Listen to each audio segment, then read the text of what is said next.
Hello and welcome to the Wake Up with Gratitude podcast. I'm your host, Julie Boyer, and this morning I have a very special guest with us. I'd like to say hello to Dr. Ken Keis. Hello, friend. Good morning, Julie.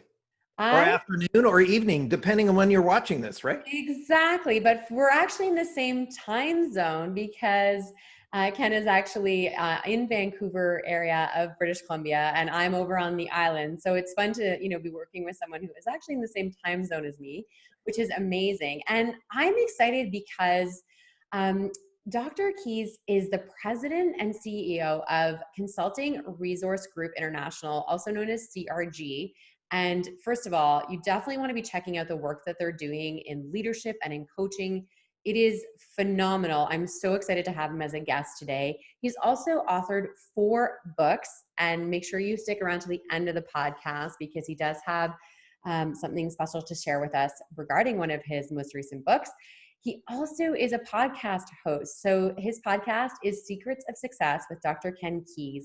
And he is actually a very experienced podcaster. And I'm excited to hear about that part of his story as well. But before we kind of dive into all the bits and pieces, I was wondering if you could share a little bit about your story, about how your business has become what it is today. Because to me, it's super exciting. And I also want to mention, I love the work you're doing in leadership. So love to hear from you. Well, thanks, Julie, and thanks for having me on. And welcome, listeners. And hopefully we create some value for everybody and energy so that you feel better about yourself at the end of the show versus the beginning, or at least you had an idea, concept that supports you. So I started, I just woke up one morning and the 4 million words of content, Julie, were here. So of course not. I actually grew up on a dairy farm. So I grew up in a dairy farm. I'm the firstborn male, 3rd generation, Eastern European descent. And one morning I kind of got up and I said, you know what, I really don't like working with my dad. So after 2 years coming back from ag college, I left. I started working for the Federal Department of Agriculture. And then I actually started my own dairy farm a few years later. So it was about 6:30 or maybe 5:30 in the morning. It was a May morning. The sun's coming up like it is this morning. And I looked out the window and I asked myself this question, Julie. I said, if I was doing this 20 years from now, would that be okay? And I said, no. I was good at it. I enjoyed it. It was part of my background, my heritage. But I knew when I was 16 that I was supposed to be a speaker. So I moved in. Even when I had my dairy farm, I had already started my own sales training company way back in 1989. So I went from being a sales professional in the agricultural field into being a sales franchisees for a thing called Achievers International. And then one morning, or not one morning, but one incident, I'm in Ontario, Canada, which of course, those of you listening, that's a 5-hour flight away from me. And my brother phones me and says, oh, by the way, your milker who's milking your cows at your herd has quit today. What do you want me to do? I said, what? But it was, well, obviously this isn't going to work. So, just trying to do both wasn't really something that was sustainable. And so I transitioned over. Now, you mentioned I am president of Consulting Resource Group. That was founded by Dr. Terry Anderson in 1979. And the reason the company was created is that he was a professor at a local university and really didn't like, there were personality assessments out there, and he was using Myers-Briggs with his students and said, this isn't really what I want for my students. And so then we had DISC for our students. And then that didn't work either. So we created our own tool. And so that was way back in the late 70s, early 80s that occurred. And I got connected to the company in 1990. And then from there started to get involved, and then was one of their licensed associates. So we have channel partners around the world. We're now in 30 countries, 12 different languages. We have 4 million words of content. We have 12 assessments, 10 assessments that lead into 12 reports. And so I was with the company for a while, but had an opportunity that really, I believe in divine intervention. That's the only way you can explain it, where I ended up being with another person, the sole source contractor for Chrysler Canada for all their leadership and soft skills for nearly a decade. So it turned into what we had 12 full-time trainers. Now the sidebar to that, Julie, is I was on the road 300 days a year for almost 7 years. 6-7 years. In 1 year, I had 150 airplane flights like those were segments. Those weren't days away, but that's how many flights I had in one year. Now, it almost cost me my marriage, but there was something that occurred called 9/11. And the day after, or the week after that happened, Chrysler canceled our multiple seven-figure contract. Now, it was a silver lining for us because we were one of the number one CRG associates or channel partners. We were using their assessments in all the courses, not all the courses, but many of the courses that we were producing. So I came and I shifted my mindset, Julie, from being a speaker who wrote to an author who speaks, and bought the company. And CRG really positions itself as a publishing company. And then I spent the next 10 years, because the company was really almost an absentee ownership situation, 10 years revising all the content. So a decade of going through and writing it. Now, for the listeners, a sidebar. A lot of times things happen in life where you were talking about gratitude and thankfulness. There are some people that are actually the opposite. So I had a grade 9 English teacher said that you will never amount to anything, Ken, because you can't read or write. Well, I'm of the age when I went to school, there weren't any computers. So when I was doing my MBA, it was discovered I was dyslexic. So no wonder I struggled with spelling and writing. Mm-hmm. So one of the reasons that I didn't write is I never believed that I could. My grade 9 teacher told me that I wouldn't. So this idea that I would be an author of 4 million words of content, over 500 articles, all these assessments, no way you would have convinced me, even in my late 20s, that that was something that was on the horizon. But when I discovered that I had this dyslexia, it started to explain sort of that challenge, and that I didn't really like spelling. And then, the invention of Word was a beauty for me. So this little red line that said, oh, by the way, that is not spelled that way. And so if I have words that are mixed around today's interview, it's still there if I have to concentrate for certain words. So that's really been the journey. And then now here we are. I've owned CRG for nearly 20 years of really moving into this publishing. And now I train and certify other professionals from around the world on our content. Our personal style indicator is now the #1 rated personality assessment in the world by participants. So this is kind of the accolades. We're also ranked one of the top 3 providers of leadership development by HR.com, beating out Disney University and Kenneth Blanchard training. So those are humbling kind of situations. Say, whoa, okay. But it's just an honor to serve. And my purpose in life is to help others to live, lead, and work in purpose. And the final part of my story is I hired a coach in 1989. So Seattle's about, 2.5 hours south of us, Julie, something like that. And this is before coaching was big. And I knew that I was supposed to speak, but I didn't really know about who and what. So I hired Mike McManus for 6 months, and I drove down there every month and met with him. So it's 2.5 hours each way to go through this coaching process to bring clarity to my life. And we know all the research is there. If I'm going to have gratitude and thankfulness, that's also going to come out of this heart of, or this mindset of clarity. I know that I know that I know. And that's our work. Our work is to help you to create self-awareness that creates self-management that leads to self-mastery in all areas of your life. Because I also have a diploma in nutrition and genetics. So we do work in health and wellness as well. So that's the short story. There's a lot in that story, and a lot of your story has gone into your work in the future. And that's what's really cool, is sometimes we don't know when we're in the story where the lessons are, what the learnings are, and how it's going to really impact who we become in the future. I want to say one thing that I find really impressive, but also powerful in this day and age, is that you've been with the same organization for 30 years and you've been president for how many years? You said 20? Yes. So that to me also says that you must, I'm making an assumption, but you must love the work that you do, because why would you stay with an organization for so many years, if you didn't really love and weren't passionate about your work? And I find that something really refreshing today to meet somebody who has an investment, a long-term investment in the company.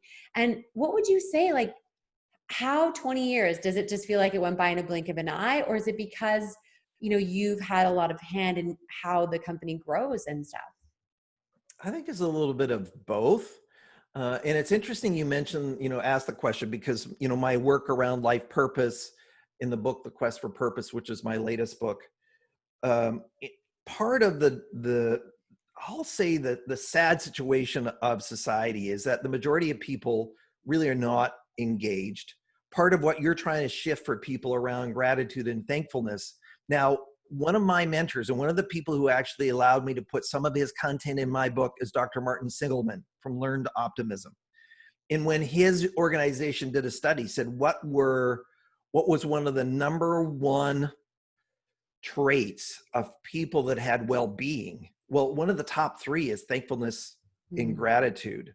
Yeah. And not that long ago, I was in Dallas speaking at a conference, and I've done 3,000 paid presentation in my lifetime. Wow. And there was a room about, I don't know, 175, 200 people in the room, finished that session. And I said to myself at that time, I said, I've never enjoyed this more. And so part of what we're teaching is, and for those of you that are listening, not every day is like that. I've had days in the last 6 months where I said, enough of this, I'm ready to quit. Just the challenge of business in the environment that we're in while we're recording this. But that notwithstanding, the ability to help people shift, to get better, to be better, this is fulfilling as a life purpose. So my purpose is help others to live, lead, and work on purpose, and to really do that holistically. And yes, it just continues to thrive. Now, the other thing is life has really changed for us. One of the reasons that I had so many airplane flights is one year I commuted to Detroit from Vancouver for a year, every week. And the reason is, guess what, Julie? There was no email. Right. What? Yeah. No Zoom meeting. Hey, everybody listening, there was a life before email. Now, I still consider myself young and vibrant and energized and all those kinds of things. But one of the reasons we went there is we're developing this entire course content. And we were in the room with the other course developers. And then next door to us were the people that were working on Macs before Apple to do the desktop publishing. And we did that every week. And I even remember the flight numbers. I left on flight 994 Sunday at 4 o'clock, and I came back on flight 995, 3 o'clock out of Toronto every Friday. And so if you do that for a year, I I actually flew sometimes more than the pilots. What's so interesting is that you talk about where we are right now in the global pandemic. And one thing you mentioned in your story is you were traveling 300 days of the year when 9/11 hit, which I remember exactly where I was. I was actually working in the corporate world. I used to work, in corporate. We were actually in an online meeting, which back then was actually pretty rare. And we were trying to watch like live feed, which didn't really exist in the time. And the images were coming through all spotty. But I remember that moment, of course, very intimately. But here we are today. And like you said, the past 6 months, it's a very different situation, but in some ways it's very much the same in terms that our travel has been shut down. And we don't really know when that's going to change. The rules have actually just changed for Canada as of today, in regards to travel to Europe. So again, we're at a point where we have to really learn to use these tools. Like you said, I've been in business for 15 years, there was definitely no Zoom meeting. We barely had Facebook. I mean, it was a very different world. So having been through a crisis where you couldn't fly, that changed your business so many years ago, how does that help you get through what you're going through right now with the pandemic? Well, I don't like the word pivot. Everybody's using that, no. but me neither. Me neither. Part of it is just, we were already moving to creating online courses for our content. Okay. I had filmed our first course in 2018, but we hadn't really expedited the development and putting on the platform and setting it up. So, however, since that time, we'll have the 5th course up and running within 3 weeks of this recording time. Yay. So we have moved towards that. Our plan is to actually have all our live course content into the online world within the next 12 months. So part of what's happened is we joked about there was no email. Well, all of a sudden then there was email. And then so my business has been the same, but how it is engaging the world continues to update. So example is when I bought Consulting Resource Group, all our psychological assessments and tools were in print. They weren't online. So I've spent hundreds of thousands, in fact, millions of dollars now working with developers to take all the content and put it into the online world. Now, when I bought Sergi, there was nothing that was online. In part of what I had underestimated, everybody says, well, technology is cheap. No, it's not. It's absolutely not. It's 7 figures of losses in the online world for me as far as just the development of tools and then having to abandon that design and doing it again. And of course, it was just trying to find itself. So it continues to shift. I think some people, even though we are recording this on Zoom, some people are tired of, I'll call it the Zoom world. I believe that high touch is still critically important. This is a great medium to be able to reach people, but at the same time, it shouldn't be 100% of our world. So we're switching to that. The other thing is, I've always believed in partnerships, and it seems that because of what's occurred, the openness to do partnerships around the online training side has just grown. And the openness of people who wouldn't talk to me 3 years ago now is, yeah, Ken, do you have time to talk? So part of, as a, a smaller company internally, like we have 12 contractors that work around us for various things like editors or our podcast editor or our social media person, these kinds of things. But what we really see going in the future is that it's partnerships with like-minded individuals that are going to grow your business. So I can't go into the details, but we're just in the middle of closing or launching, 2 major partnerships that have the potential to net the company more in a month than we did in the last 10 years in business. What? And so we're looking at that. And so you have to have patience around it. Sure. So the one partnership has now been 10 years in the making. So you're a 10-year overnight success? Is that what? Yeah, exactly is what it was. And My I still favorite, remember the 10-year overnight success, right? when I got into this industry, I said, no, I don't need that 10 years. Now, what happened for me about 5 or 6 years ago? So I bought the company, and then we do a 3-day, highly intensive in-person certification training on all our content. So we go for 14-hour days, but it's highly interactive. The participants really go through transformational experiences. Now I forget what my story was. Oh, well, I'll come back to it. I had a point to it, but it's just that that's the honor of serving in that space and helping people there. And the point of the story will come back to me. I don't know where well, we were really talking about how business has really changed. So meeting together for 14 hours might not be accessible today. And it's interesting that you talk about Zoom, because I actually have been using Zoom since 2013. And when I started using Zoom, because we talked about Start Meeting, there was Start Meeting and GoToMeeting and all these other ones. And I adopted this new technology of Zoom. And I've been so I moved, speaking of Ontario, I'm from Ontario and moved to BC 3 years ago. And I was already using Zoom as a business tool, thank goodness, because being so far away from where the majority of my team is, I really needed that technology to be able to build my business. But it is really interesting how there is the fatigue of being on video and watching yourself speak. For me, when I do a meeting like this, when it's one-on-one and we're recording, I get energized. I get a lot out of this and I love it so much. When it's the big, 50 people or more and everyone's looking at, that I find really, really exhausting. So what I did is, in the beginning of the pandemic, I was doing a lot of these group things. And within a couple months, I just stopped. And I remembered, and I think this is important, is to remember, what, you talk about nutrition and all those things as well, which is a huge part of my life too, which is a very interesting coincidence. But, taking care of ourselves first during this time and learning and understanding that our business has to likely change. And what direction is it going to change? And that's going to serve, me as the business and also my clients. So how, I don't know if you want to get back to that story about how you're training people now, but I'm just guessing that's changed quite a bit.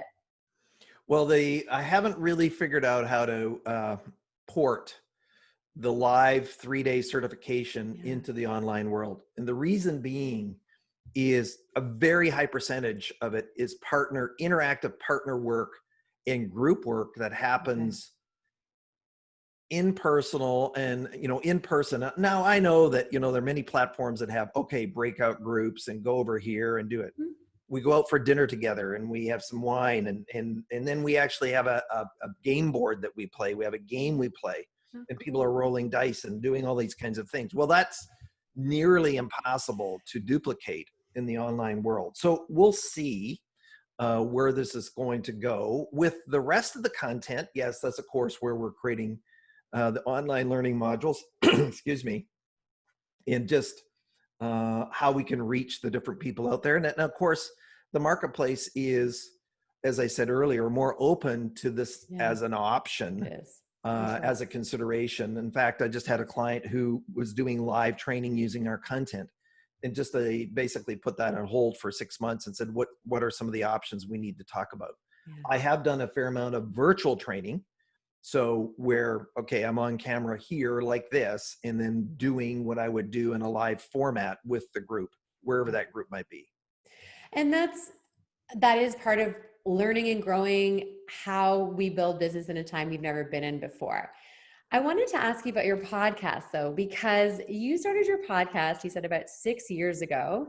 And I'm curious because, 6 years ago, podcasting was still, I mean, it actually is still a relatively young medium overall. Mm-hmm. But what was it 6 years ago that prompted you to decide to do a podcast? Well, interesting enough, it was a dentist. Oh, A dentist had created some audio files on his site.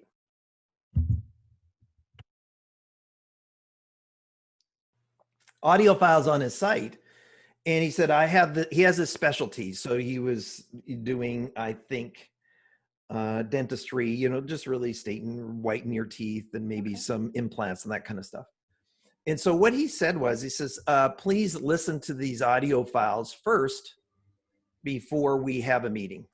And that would be, so basically he used the audio files for, taking 20 minutes out of the call to give the basic conversation with us. And I said, okay, well, that's a great way. So really the podcast started as a medium to work with our licensed associates around the world and interview people who have been successful with our company and our tools and say, okay, well, let's interview Julie, let's interview Ken, let's interview whoever. And that's where it started. And then from there, now we had trademarked Secrets of Success nearly 20 years ago. In 2001 or two, right after that 9/11, I got involved with speaking with Mark Victor Hansen and Robert Allen. So Mark Victor Hansen being Chicken Soup. And so part of that was we were thinking about a book series that was called Secrets of Success. Excuse me. Sorry, Julie. And so we trademarked that and I said, well, let's just bring that into the podcast. And so because audio conversations as we're having right now, this is not something I've ever had to work at. It's been something that's been easy. So I just said, well, let's just have that medium and then and interview people. Now, one other thing that happened, I even forget what year it was, but there was a gentleman named Harv Eker that had Oh, yes. all these courses. And so I was on the Yes. stage, did a couple of presentations for Harv, Julie. Oh, that's so interesting. I was very involved with Millionaire Mind Intensive and all of that back in 2007, 2006, 7, and 8. I Mm-hmm. was really involved with that program. So, oh, it's so interesting, Small that world. connection. So one of the things that Harv had is, of course, when he was doing selling from the front of the stage, he always Yeah. had these bonuses. Yes. Well, these bonuses were these audio interviews with other experts. And Andrew Steve Barber used to do them. And then Andrew didn't want to do them anymore. So then Harv hired me to be the host of the audio magazine. So I did that for a couple of years for them. And those were always interviews that were 58 minutes long because the CD would hold 62 minutes or something. And there was an intro. So I would interview people like Mark Victor Hansen or Robert Allen or others that that Harvard was going to have on the stage. And so I always had this sort of natural interaction and this ability to interview. Even when I was as a teenager, I was the person asked to be the MC of many local banquets because, an MC can make or break an event. 100%. And I always had the energy and the intuition and just, I don't tell jokes well, but we can have some fun, and a sense of humor is different, right? So people, once they saw me on stage to lead a banquet, then all of a sudden, well, Ken, can you help me with this one or this one? Right. So I've always been comfortable in the verbal world. And I think part of the reason, Julie, is I didn't believe I could read or write. So then I overcompensated with the verbal prowess. Now, that's a natural gift I have anyways, but that was part of where that led to. And then just said, hey, podcasts, doing interviews is easy. Like, it's not even work on either side. As a host or as a guest, it's just something that is a natural flow. And hopefully it just seems to be easy peasy, right? Well, I actually love this. And I will say that I've become a better interviewer. I'm in the 80s of my podcast now. So I've interviewed probably around 60, maybe close to 70 people. And it does become, interviewing is a skill. And the cool thing is you can become a better interviewer with practice. And what's so interesting is I likely heard your voice on those CDs for many years. I had a whole iPod loaded with all the content from Harv Eker. So you have likely been in my earbuds long before we actually met. And you didn't even know it, Recently. Julie. Man, that's so you're cool. going to have to go back and check those, right? Oh, I will, for sure. So I really am excited. You have a special offer for those that are watching and listening. You are offering a copy of your book. So tell us about The Quest for Purpose. So The Quest for Purpose is my last and latest work. Basically, it took me 30 years to kind of get there. It is actually the roadmap, part of it, the roadmap I went through with Coach Mike in 1989. So Coach Mike created a process called Source. I then have been working on this and accentuated it and it helped it. And I've been speaker in the career field for, 25 plus years. So I said, I need to take this roadmap and put it in the book. And so what it is, it's a step-by-step process. It's an interactive book. So there's journaling, there's assessments, there's questions, there's teaching. So all sort of three components to help you to bring clarity to your life. I mean, the last research is that the majority of individuals dislike what they do from mildly irritate to loathe. I mean, the number is over 80%. So really what this book does, if you're willing to do the work, the book requires work.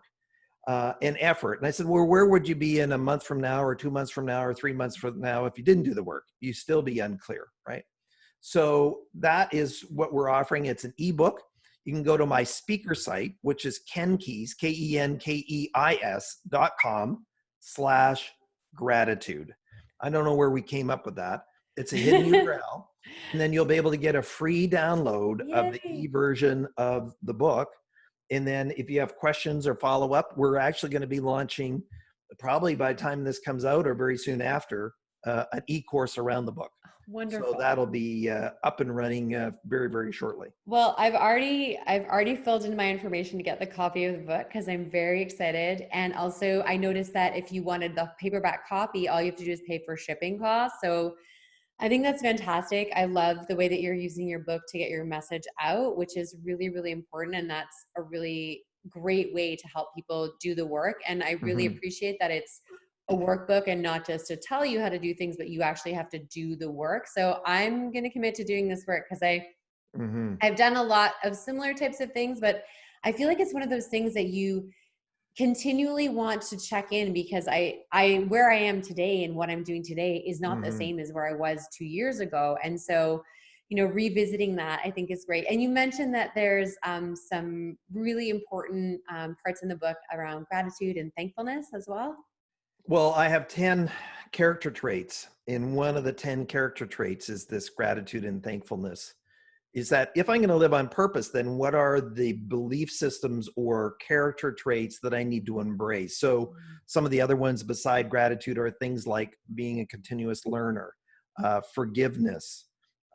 So these are some of the components that are linked back to, okay, so I know my purpose, but I don't have gratitude or thankfulness. Well, that's not going to be sustainable. Right. Well, I know my purpose, but I have this bitter heart. Well, that's not going to be good for you either, right? So that's where we're framing out a belief system and mindset and traits, and that's where thankfulness and gratitude are listed there as well. Oh, amazing. So as we wrap things up, I'd like to ask my guests about their gratitude practices. So where does gratitude fit into your own life? How are you using it sort of on a daily or weekly basis? Well, it's interesting. With all the, first of all, I just try to purge any negative news. You have to go to the flip side. So I don't watch the news almost ever. Maybe I've watched 30 minutes of network news in the last 6 months because it's just so putrid. So first of all, you got to guard yourself there. And the other one is, if you get into that cycle, you have to intentionally decide what is it that I am thankful for. Mm-hmm.